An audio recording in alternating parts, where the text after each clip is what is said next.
오늘은 사도행전 11장, 이제 11장이 1절부터 30절까지 있는데요. 오늘은 18절까지 함께 하겠습니다. 이제 베드로에게 역사하시는 하나님, 그다음에 고넬료에게 역사하시는 하나님, 그 둘을 만나게 해주셨어요. 그래서 10장에서 보면은 베드로가 복음을 전함으로 인해서 고넬료와 그 가족들, 주변 사람들이 이제 구원을 받게 됐죠. 그리고 그것으로 인해서 그들이 믿을 때 성령이 내려온 거예요. 마치 오순절 때 하나님께서 유대에 있는 제자들에게 성령을 내려주신 것처럼 그런 것들이 이제 일어나게 됐어요. 그런데 이것은 굉장히 좋은 일이잖아요. 그런데 이제 그것이 마음속에 걸리는 사람들이 있었던 거예요. 11장 1절 보면은요. 유대에 사는 사도들과 형제들이, 그러니까 사도들, 형제들이거든요. 이방인들도 하나님의 말씀을 받았다함을 들었더니, 그러면 일반적으로는 와, 요즘 같으면은 뭐 기쁘고 박수치고 너무너무 좋아할 일이거든요. 그런데 이제 그 사람들에게는, 일부에게는 문제가 생긴 거예요. 베드로가 예루살렘에 갔을 때에 할례자들이 비난하여, 이제 베드로가 복음을 전하고 다시 예루살렘으로 돌아간 거예요. 그런데 그곳에서 이제 같이 갔던 사람들이 있잖아요. 그러니까 베드로 말고 6명이 함께 있었던 것 같은데, 그 사람들이 와서 이제 소문을 냈겠죠. 하나님께서 우리 유대인들, 이스라엘에게 뿐만 아니라 이방인에게도 믿음을 주셨고 그들에게 우리와 똑같이 성령을 부어주셨다라고 이제 이야기를 했을 거예요. 그러면서 거기 가서 먹고 자고 교제했잖아요.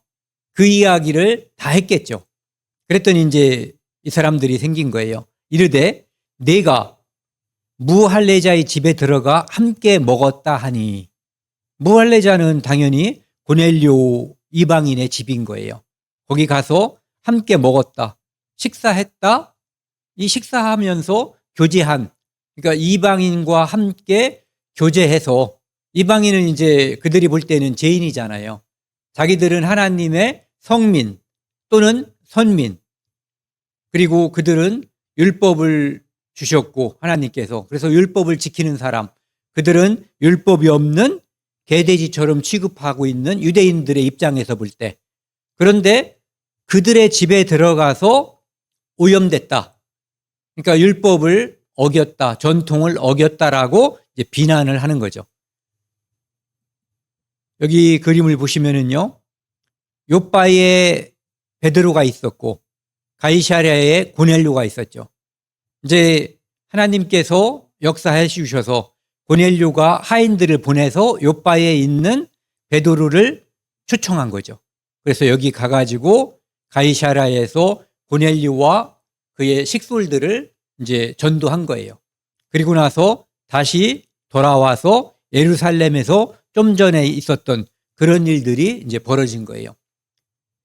이 유대인들의 입장에서는 하나님은 우리 하나님인 거예요. 율법을 우리에게 주셨고 우리만 선민이고 거룩한 백성인 거거든요.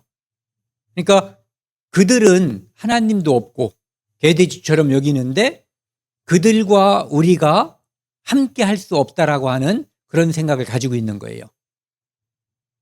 이를테면 이제 지금 제가 그림을 하나 가져왔는데요. 뭔지 아세요? 네, 터널이에요.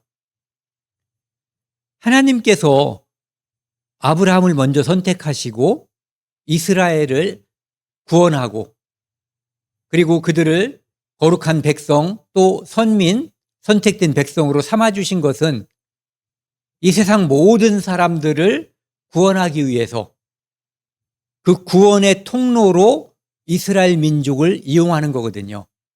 그런데 그들만이 선민이고 그들만이 하나님께 축복받은 백성으로서 있기를 바라는 거죠, 그 사람들은. 그러니까 거룩이라고 하는 게 구별된다고 그랬잖아요. 구별. 그러니까 그들과 유대인과 이스라엘과 이방인 사이에 그들은 이 구별만을 생각하고 있는 거예요. 그런데 하나님의 큰 뜻은 이 구별을 통해서 하나님을 믿는 사람들은 다르더라. 하나님의 축복을 받고 순종함으로써 축복을 받잖아요. 그러면은 이방인들이 볼 때 누구죠? 야곱 아니 그거 말고 저기 여리고성 라합이죠. 라합이 소문을 듣고 하나님에 대한 소문을 듣고 먼저 거의 믿음을 갖게 됐잖아요. 요즘 우리와 같은 믿음은 아니더라도 유일하신 창조주 하나님에 대한 믿음을 갖게 됐단 말이에요. 그것처럼 이스라엘 민족이 선민으로서 순종함으로써 하나님께 받는 어떤 복을 보면은 그 복이 이방인들에게 이렇게 전달될 수가 있는 거거든요. 부럽잖아요.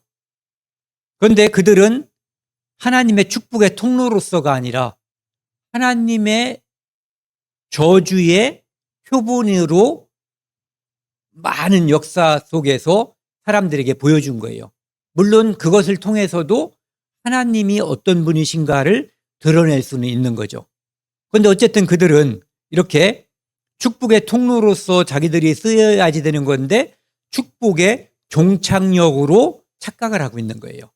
오늘날 우리도 마찬가지거든요. 우리가 구원받은 것은 축복의 통로예요. 나뿐만 아니라 우리 가족, 우리 직장 사람들, 우리 주변 이웃들에 대한 축복의 통로로 내가 이용되어야지 되는 거거든요. 그런데 축복의 종착역으로 되어서는 안 되는 거죠. 여기 그 사람들이 이제 유대인들이요. 그렇게 생각하는 데에는 오랜 동안의 율법 생활과 전통 이게 있는 거거든요. 이 마가복음 2장 16절에 보면은 이제 바리새인들과 서기관들이 예수님께서 죄인들과 함께 잡수시는 것을 보고 제자들에게 이제 질문이라기보다는 사실은 비난을 한 거죠. 이르되 어찌하여는 잘못됐다라고 하는 것을 이야기하는 거거든요. 세리 및 죄인들과 함께 먹는가? 즉 우리는 거룩한 백성인데 그들 죄인, 세리도 그냥 죄인의 대명사로서 이야기한 거거든요. 오염된다고 생각한 거예요. 의인이 그들과 함께하면 오염된다. 하물며 이방인들은 말할 나위도 없는 거죠. 율법도 없고 그냥 개돼진 거예요. 여기도 보면은 디모데전서 1장 15절에도 보면은요. mit보다 모든 사람이 받을 만한 이 말이요. 그리스도 예수께서 죄인을 구원하시려고 예수님이 이 땅에 오셨는데 그들은 자기 자신들은 율법을 잘 지키는 그래서 하나님께 칭찬받는 사람으로서 죄인이 아니라고 생각한 거예요. 누가 죄인이에요? 세리와 창기들 이런 사람들 그 다음에 이방인들을 죄인이라고 생각한 거죠. 그러니까 예수님의 십자가의 죽음이 그들과 관계 없다라고 생각을 한 거예요. 그러니까 하나님께서 궁극적으로는 이 땅에 예수 그리스도를 보내주셔서 이스라엘도 구원하고 그 다음에 이방인도 구원하려고 하는 계획을 세우신 거잖아요. 그러니까 사도행전 1장 8절에 그 구원하는 그 범위가 퍼져나가는 걸 이게 파장이 나가는 것처럼 예루살렘과 온 유대와 사마리아와 땅끝으로 돼 있단 말이에요. 그런데 그들은 여기가 젖사운이죠. 우리만 구원받고 예루살렘에 있는 사람들만 축복받는 것을 즐겨한 거예요. 그러니까 하나님께서 특단의 조치를 취한 거죠. 어떤 거냐 하면은 스데반의 죽음과 핍박을 통해서 구원받은 사람들을 이렇게 다른 곳으로 못자리에서 이렇게 모를 던져놓는 것처럼 던져놓은 거예요. 그래서 복음이 이제 전파되게끔 한 거죠. 그리고 이 구약 성경을 봐도 하나님께서 이미 이스라엘뿐만 아니라 하나님의 최종 목표는 온 세상 사람을 구원하는 데 있다는 것을 이스라엘 사람들이 성경을 자세히 보면 알 수가 있는 거거든요. 그런데 그들은 그들의 독선과 아집, 편견 이런 거로 인해서 눈이 멀었던 거예요. 창세기 12장 3절도 보면은 아브라함의 축복을 통해서 땅의 모든 족속이 너로 말미암아 복을 얻을 것이라고 말씀하셨거든요. 그러니까 아브라함의 후손을 통해서 예수 그리스도가 이 땅에 태어나시고 그분의 십자가의 피 흘림과 죽으심, 부활을 통해서 아까 말씀드린 것처럼 예루살렘과 온 유대와 사마리아와 땅끝까지 복음이 전해질 것을 사실은 이 문장이 그 문장하고 같은 뜻을 내포하고 있는 거거든요. 그런데 유대인들은 자기들만의 하나님, 자기들만의 축복, 그리고 그들과 우리는 완전히 다르다라고 구별만 하고 있지 그들이 정말 거룩해지고 하나님의 뜻이 무엇인가를 알려고 하지 않았던 거예요. 시편 2편에도 보면은 내게 구하라. 이건 이제 그리스도를 말하는 거거든요. 내게 구하라. 내가 이방 나라를 내 유업으로 주리니 내 소유가 땅끝까지 이르리로다. 하나님께서 이 땅에 그리스도를 보내주시면 그리스도를 통해서 이방 나라가, 즉 유대, 이스라엘뿐만 아니라 이방 나라들도 예수 그리스도를 믿고 축복받을 것이 이미 예언되어 있는 거죠. 그 다음에 이사야 49장 6절에도 보면은요, 이제 메시아가 오셨을 때의 그 모습을 보면은 너를 이방의 빛으로 삼아 메시아가 나의 구원을 베풀어서 땅끝까지 이르게 하리라. 그러니까 하나님은 구약에서 이미 유대인들뿐만 아니라 이방인들에게도 구원의 기쁨, 구원의 축복을 주실 것을 약속해 주신 거거든요. 다만 이스라엘 사람들이 그것을 몰랐기 때문에 이제 다른 행동, 다른 말을 하게 된 거죠. 이 스바냐 3장 9절에도 보면은요, 그때 내가 여러 백성의 입술을 깨끗하게 하여 유대인들뿐만 아니라 하나님을 저만 생각해도 그렇잖아요. 제 입에서 하나님을 좋게 말한다든지 예수님을 찬양한다든지 이런 말이 나올 거라는 것을 제가 구원받기 직전까지 전혀 예측할 수 없었거든요. 저도 예측을 못하는데 다른 사람이 저를 어떻게 예측할 수 있었겠어요. 그런데 여러 백성의, 이방 백성의 입술을 깨끗하게 하여 이 입에서 하나님을 섬기는 말이 나갈 것을 말씀하신 거죠.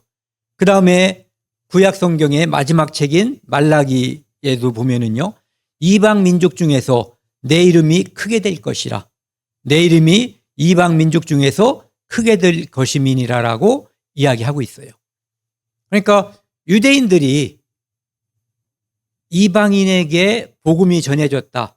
이방인의 입에서도 하나님을 찬양하고 그들도 하나님의 백성이 되었다라고 하는 이 사건은 오늘날 우리가 생각할 수 있는 그런 차원이 아닌 거예요. 그들에게는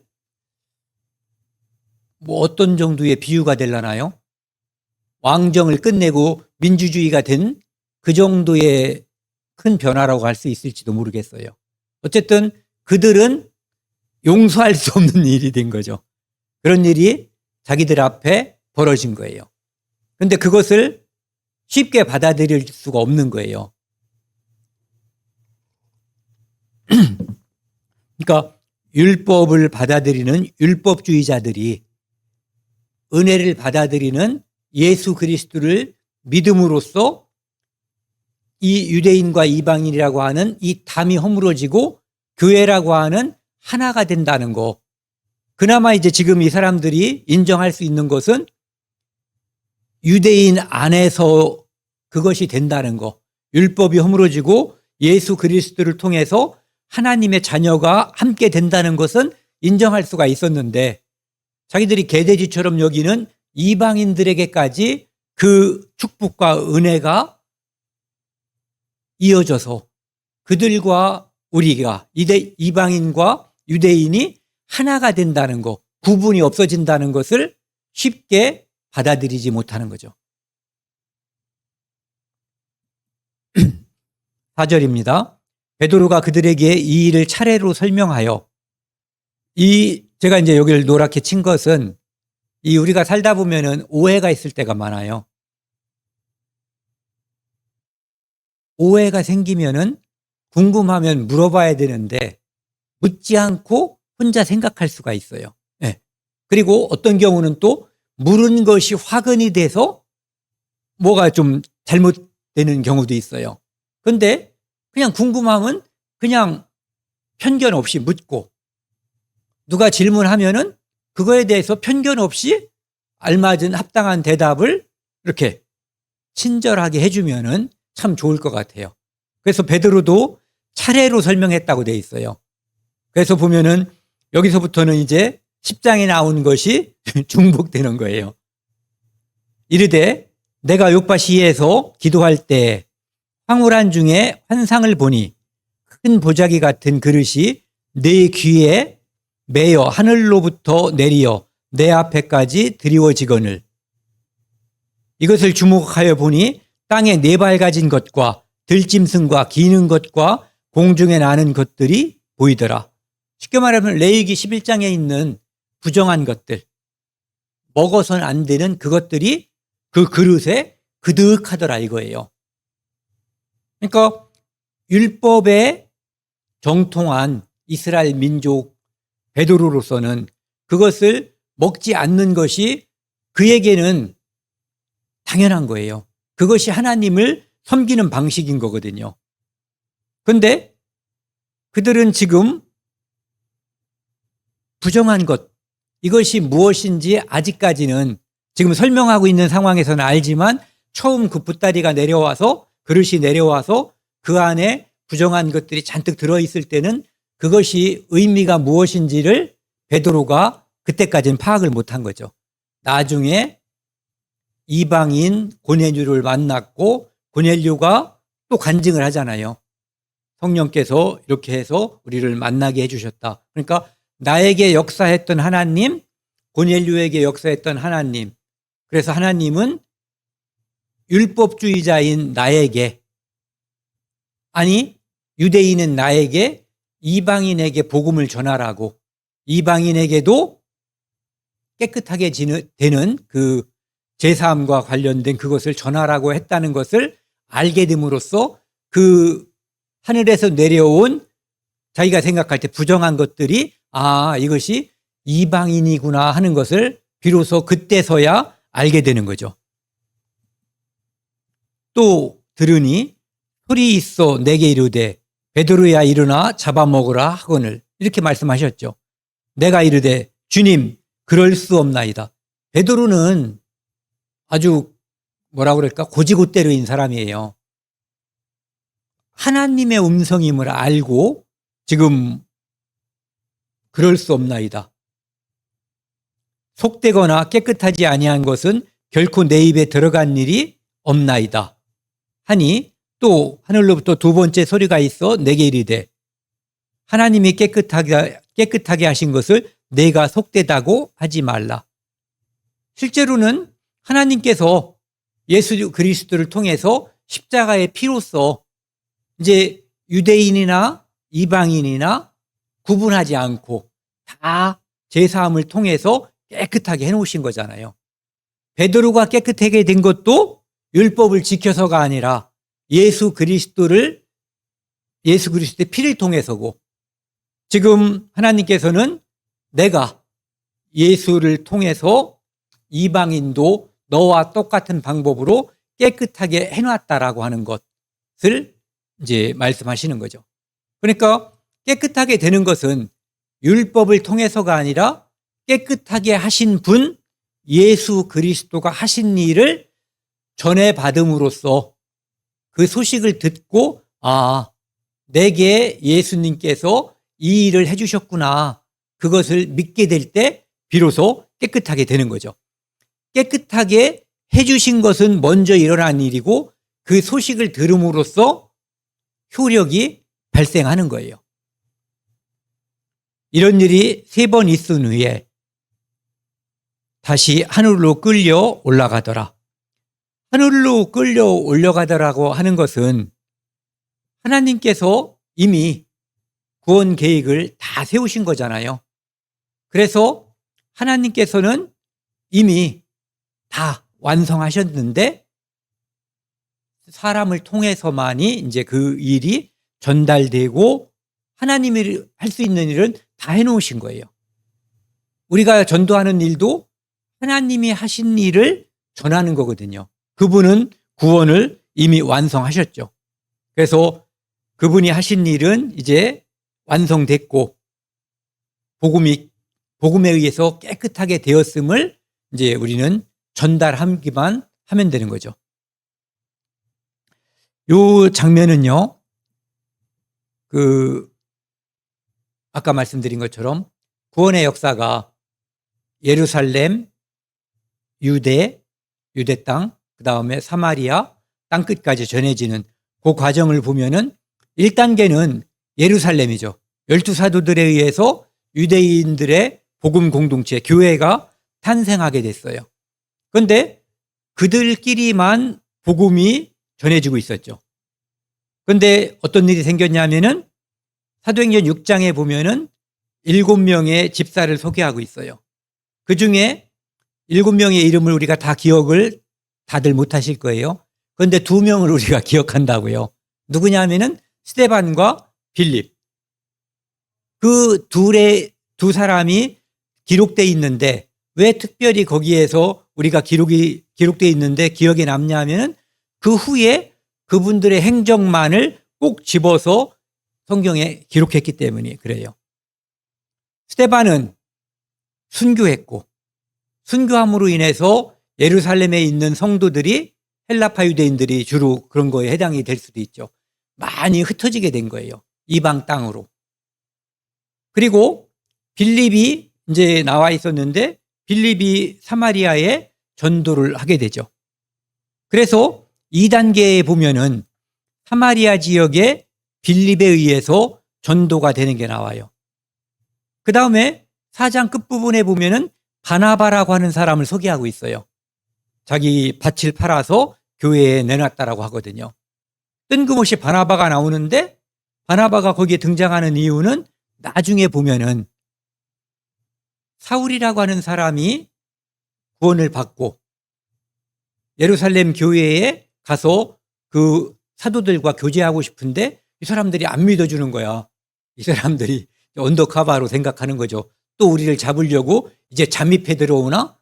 신천지가 그렇게 한다면서요. 이제 그런 것처럼 의심을 하는데 바나바가 보증이 되는 거죠.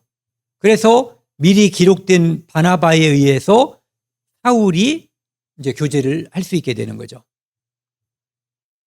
그래서 이 사마리아 지역에는 잘못 썼어요. 혈통적으로는 그들은 2분의 1이잖아요. 뭐 더 많이 4분의 1, 8분의 1 될 수 있지만 그냥 유대인과 이방인이 섞였다라는 의미에서요. 그 다음에 종교적으로다도 그 간닥의 내시, 그 사람도 지금 예루살렘에 살고 있지는 않지만 율법을 지키고 하나님을 경외하는 사람이란 말이에요.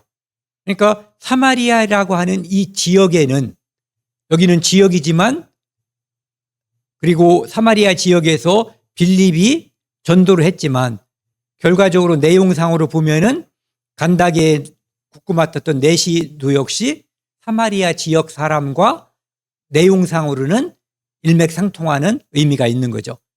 그 다음에 이제 다마섹과 요빠. 다마섹에서 사울이 예수님을 만나서 구원을 받게 되죠. 이 사건은 이제 다메섹이라고 하는 이방 지역이라고 하는 의미도 있지만 이제 이방 선교를 위해서 한 사람, 매우 중요한 사울이라고 하는 사람을 하나님께서 준비하는 장면이 나오는 거예요. 그 다음에 요빠 지역에서 베드로가 이제 전도하는 장면.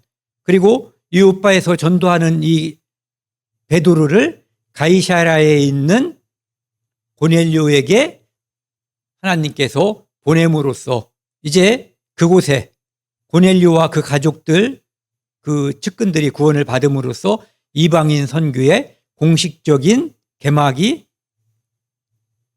드러나는 거죠. 11절입니다. 마침 세 사람이 내가 유숙한 집 앞에 서 있으니, 지금 베드로가 일종의 간증, 변명이지만 간증하는 거예요. 자기에게 어떤 일이 이루어졌는지. 이것은 내가 전통이나 율법을 지키지 않으려고 그런 것이 아니라 하나님께서 명령하셔서 하나님의 명을 받아서 내가 순종한 것 결과다라고 이야기하고 있는 거예요. 가이사랴에서 내게로 보낸 사람이라 성령이 내게 명하사 아무 의심 말고, 이때는 복음을 전하면 잡혀가서 죽을지도 모르는 거예요. 그러니까 아무나 따라가면 안 되는 거죠. 그러니까 성령께서 말씀해 주신 거예요. 의심하지 말고 가라 하심에 이 6 형제도 나와 함께 가서 그 사람의 집에 들어가니, 그러니까 베드로와 6 형제도 같이 갔었던 거예요. 요빠에서. 그가 우리에게 말하기를 천사가 내 집에 서서 말하되 내가 사람을 요빠에 보내어 베드로라 하는 시몬을 청하라. 지금은 이제 고넬료가 하는 말을 다시 전달해 주는 거죠. 그가 너와 내 온 집이 구원받을 말씀을 내게 이르리라 함을 보았다 하거늘. 10장에서는 이런 말을 구체적으로 하지 않았어요. 그런데 여기서는 실제로 그때 이루어진 일, 무엇 때문에 베드로를 초청해야 되는가에 대해서 분명하게 말하고 있죠. 구원받을 말씀, 복음을 듣게 하기 위해서 베드로를 초청하라고 말씀하신 거예요.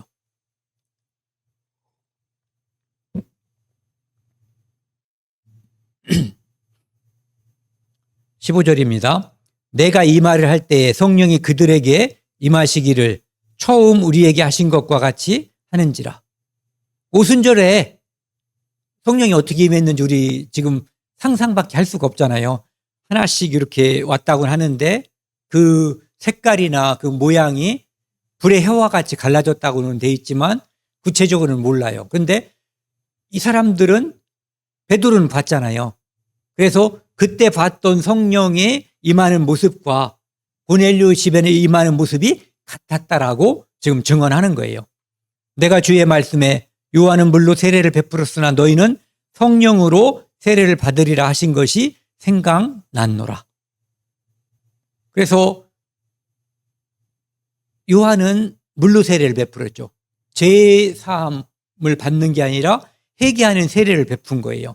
그리고 예수님께서 십자가에 죽으시고 오순절에 내려온 그 성령에 의해서 죄 사함이 완전히 믿어진 거죠. 믿으면서 성령이 온 거예요. 성령이 오면서 믿어지게 된 거죠. 그런즉 하나님이 우리가 주 예수 그리스도를, 여기 보시면 같이 읽겠습니다. 노란 거요. 하나님이 우리가 주 예수 그리스도를 믿을 때에 주신 것과 같은 선물을 그들에게도 주셨으니, 그러니까 믿을 때 성령이 오는 건데 그때는 가시적으로 보였고 우리 때는 그냥 보이지 않게 오는 거예요. 그런데 우리가 알고 있죠. 나에게 성령이 오셨음을. 어떻게? 그 전에 안 믿은 거, 못 믿은 거, 이런 것들이 믿어지는 거예요.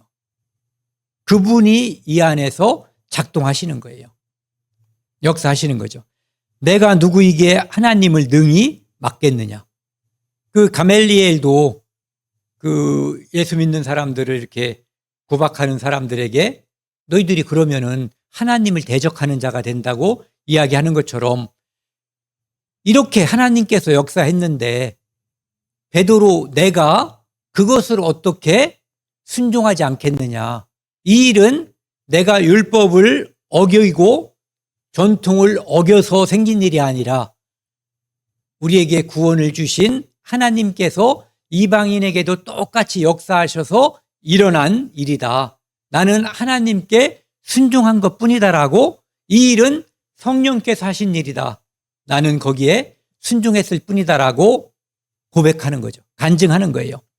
그들이 이 말을 듣고 잠잠하여 하나님께 영광을 돌려 이르되, 이제는 그 말을 듣고 나니까 자기들이 그럼 오순절날 성령 받은 것은 뭐예요? 지들이 뭘 해서 받은 게 아니잖아요. 네, 그것처럼 이방인에게도 성령을 주신 것은 그들이 뭘 해서 받은 게 아니거든요. 하나님의 은혜일 뿐인 거예요. 그래서 잠잠한 거죠. 그리고 하나님께 영광을 돌렸다고 돼 있어요. 그러면 하나님께서 이제 깨달은 거예요. 그러면 하나님께서 이방인에게도 생명 얻는 회개를 주셨도다. 생명 없는 제사함을 주셨도다. 이방인에게도 영생을 주셨도다. 이방인에게도 제사함을 주셨도다. 이렇게 되어 있는 거죠. 그래서 이 부분을 한번 생각해 보자고요. 16절 말씀이요. 마태복음 3장에 보면은 예수님께서 이제 세례 요한의 그것을 이야기하면서 세례 요한이 이제 얘기하는 거죠. 세례 요한이 나는 물로 이렇게 세례를 베푸지만 내 뒤에 오시는 분 예수 그리스도를 말하는 거예요. 그는 성령과 불로 너희에게 세례를 베풀 것이다. 많은 지금도 21세기에 교회라고 불리는 곳에서 이것을 잘못 해석해서 이상한 일들이 벌어지는 거예요. 성령과 불로라고 하는 것은, 성령은 믿을 때에 주어지는 성령이에요. 불은 이 세상을 심판하는 불심판을 말하는 거예요. 그런데 불 받아라 하고 퍽퍽 쓰러지고 이렇게 부흥집회 같은 데 사는 그것은 성경을 잘못 이해했을 뿐만 아니라 매우 그릇되게 행하는 거죠. 여기 해석이 바로 뒤에 나오잖아요. 손에 키를 들고 자기의 타작마당을 정하게 하사 알곡은, 성령 받은 사람은 알곡이고 모아 곡간에 들이고 쭉정이는 꺼지지 않는 불에 태우시리라. 이게 불세례를 받는 거예요. 그러니까 구원받은 모든 사람은 성령 세례 받은 거예요. 네. 그리고 요한복음 3장에 보면은 예수님께서 니고데모에게 하신 말씀이죠. 세상을 이처럼 사랑하사, 하나님이 세상을 이처럼 사랑하사 독생자를 주셨으니 이는 그를 믿는 자마다 멸망하지 않고 영생을 얻게 하려 하심이라. 믿는 자마다 영생하는 거예요. 그러니까 하나님께서는 모든 사람이 구원을 받으며 진리를 아는 데 이르기를 원하시기 때문에 예수 그리스도는 십자가에서 모든 사람을 다 구원한 거예요. 그런데 그것을 믿는 자에게만 효력이 임하는 거예요. 잔치를 베풀어 놓고 동네 사람을 다 불렀어요. 동네 100명인데 음식을 200명 분을 했어요. 다 불렀는데 50명만 왔어요. 안 온 사람 50명은 잔치 먹어요, 못 먹어요? 잔치는 충분히 준비됐고 충분히 초청했어요. 다 소식을 전했어요. 안 온 사람은 혜택을 못 받는 거예요. 복음도 마찬가지예요. 그래서 개인의 책임이 따르는 거예요. 그들의 선택이 있었기 때문에. 하나님의 그 아들을 세상에 보내신 것은 세상을 심판하려 하심이 아니요 그로 말미암아 세상이 구원을 받게 하려 하심이라. 그를 믿는 자는 심판받지 아니한 것이요. 같이 읽겠습니다. 믿지 아니한 자는 하나님의 독생자의 이름을 믿지 아니함으로 벌써 심판을 받은 것이니라. 이것이 최종적으로는 불심판이 되는 거예요. 불세례. 여기 보시면은 성수 휘장이 이렇게 찢어짐으로써 이제는 휘장이 필요 없고 성막이든 성전이 필요 없고 제사장이 필요 없고 유일하신 제사장, 영원한 제사장이신 그분이 한 번의 제사로 영원한 제사함을 하셨기 때문에 이제는 그것으로 인해서 이방인과 유대인 사이의 담이 헐어져 버린 거예요. 그리고 하나의 공동체인 교회라고 하는 것이 탄생한 거죠. 휘장은 그의 육체고요. 이 고린도전서 12장 13절은 같이 읽겠습니다. 우리가 유대인이나 헬라인이나 종이나 자유인이나 다 한 성령으로 세례를 받아 한 몸이 되었고 또 한 성령을 마시게 하셨느니라. 그래서 유대인에게 임했던 성령과 이방인에게 임했던 성령이 같은 성령이에요. 그래서 이제는 민족이라고 하는 것이 깨지고 교회라고 하는 특별한 모임, 예전에 없었던 그 모임이 예수 그리스도로 말미암아 이 땅에 생겼고 이 땅이 끝날 때까지, 아니 영원히 그 모임은 존속할 거예요. 이것이 성경에서 하나님께서 이 땅을 구원하시려고 하는 최종적인 목표 또는 목적지가 교회라고 볼 수가 있죠. 오늘은 여기까지 하겠습니다.